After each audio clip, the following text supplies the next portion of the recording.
Audio Jungle.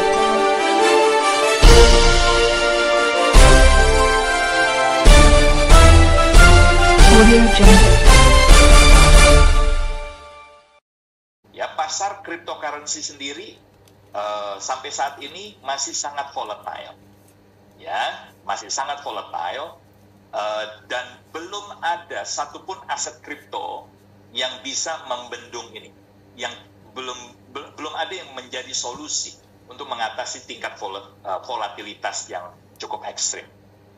Kalau kita perhatikan ya, market cap dari industri kripto sendiri sejak all-time high dia di tahun 2021 itu sudah mengalami penurunan nilai, Pak. Ya, market cap-nya sendiri sudah kehilangan 75% nilainya, Pak.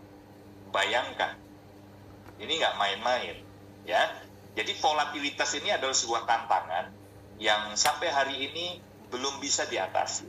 Ya, belum lagi kalau kita bicara NPC ya Pak ya, non-performing coin. Lebih dari 95% aset-aset kripto yang pernah diciptakan sudah kehilangan nilai alias nol, jadi koin sampah. Masih ada fisiknya.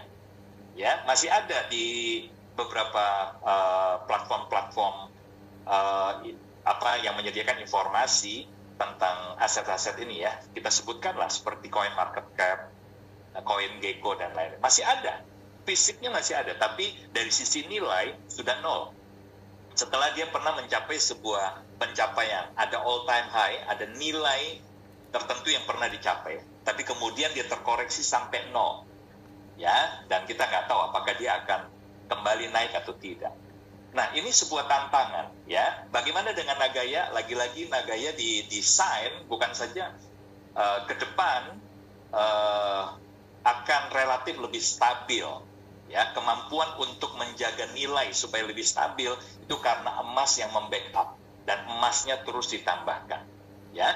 Tetapi juga karena ada dukungan ekosistem bisnis, di mana dari ekosistem bisnis ini cadangan emasnya terus bertambah, benefit terus diterima juga oleh holder, maka kita juga yakin bahwa Nagaya kemungkinan besar akan mencatatkan sejarah baru di industri ini sebagai sebuah aset kripto yang kecenderungan naik secara relatif lebih stabil. Ya, semoga kita nggak salah nih Pak Dhani prediksi kita. Ya, nah jadi tantangan ketiga tadi tentang volatilitas harga yang berfluktuasi dengan cepat, ya, karena itu ini menjadi hal yang menjadi concern kita lah di Nagaya. Supaya apa? Pada akhirnya, khususnya perusahaan-perusahaan, ya, dan juga mimpi kita kalau bisa bahkan negara-negara mempertimbangkan untuk adopsi.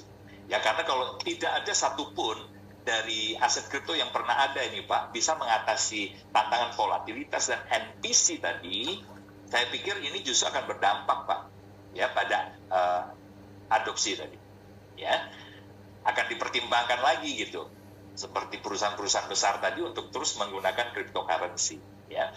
Kemudian yang keempat Pak, yang terakhir ini, ya, pemerintah di seluruh dunia sekarang ini juga sedang mempertimbangkan regulasi Pak untuk cryptocurrency, ya, dan tentunya pemerintah ini sudah punya data yang cukup valid selama 14 tahun terakhir, ya, di mana industri ini terus berkembang, ya. Dari data-data ini pemerintah itu akan membuat sebuah regulasi yang semakin ketat. Nah, tentunya dampaknya bukan saja pada harga, Pak, ya. Kalau regulasinya ini regulasi yang mendukung iklim pertumbuhan industri ini semakin baik, ya, semakin stabil, ya tentunya dampaknya pada harga yang juga akan semakin high, ya. Tetapi sebaliknya, ya, jika regulasinya itu semakin membatasi ruang gerak, ya, semakin mempersempit dengan berbagai ketentuan-ketentuan yang membatasi, maka tentu ini juga akan berpengaruh pada adopsi tadi, Pak. Selain harga akan berpotensi terkoreksi kembali, tetapi juga lagi ini akan berdampak pada adopsi tadi di masa yang akan datang, ya. Nah, jadi secara keseluruhan cryptocurrency ini masih merupakan pasar yang sangat dinamis, ya, dan masih akan terus berkembang, Pak, ke depannya, ya. Nah, tentunya kalau kita ingin benar-benar memilih, ya, aset-aset seperti apa yang layak untuk kita pertimbangkan, aset kripto, ya, di masa depan, untuk kita adopsi secara pribadi, untuk kita miliki, ya, untuk kita hold, maka pertimbangkan hal-hal fundamental, karena tanpa itu kelihatannya kripto yang kita pegang, ya, semakin isunya ke depan tidak akan memberikan kepastian buat kita.